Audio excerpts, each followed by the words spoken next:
Basically, actually, I started off, I was addicted to opiates for 8 years, so I actually started off with, doing, Oxycontin and, which is just a pill form, in high school, but that was just for fun. I know that sounds crazy, but it wasn't like an everyday addiction. But that's when it first got introduced to me. I would do it here and there at parties or stuff like that. And then I was actually going to OCCC. I was enrolled in college. I was doing really well. I had my own car.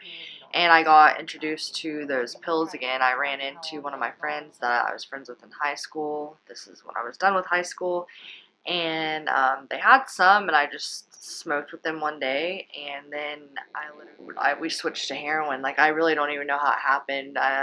I know that sounds crazy, but it's just you're doing pills 1 second, and then it's not doing the same effect for you, and then you're doing the bigger stuff, and then once I started doing heroin, I didn't even ever do pills again. I just was doing heroin, and so I kept going back, or I would have some weeks of sobriety, sometime even months, but my brain every day would think about it, like to where it was so hard, and this last time I got sober, I just was isolating myself. I didn't go to counseling. I didn't talk to anyone about my issues. I didn't do the medically assisted treatment the right way. I was trying to medicate myself, and so I relapsed, and that's what got me here to this house. So how I got on the medically assisted treatment this time is, after all this trouble I got into, I went to jail for 5 months, and I got out, and I got in drug court, and I talked to my counselor about it, and went about it the right way, and got an appointment. You have to take an assessment.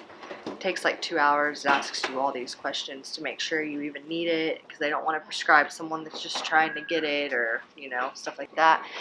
And obviously it said I need it, being an opiate user off and on for 8 years, and an IV user, which is even worse. You're more chemically dependent on it. I, I, I got on it, and at the time I did already have 3 months sober. So some people's outlook on that is like, oh, you've already been doing it for this long with no dependence, you made it this long, why are you doing it? But in my head, I'm the only one that knows what I'm going through, and even in those 3 months, yes, I did it, but every day having cravings, every day thinking I could use at any moment, or actually not just a craving, but actually wanting to use every day. And the only reason I didn't is because I knew I was going to be drug tested or something.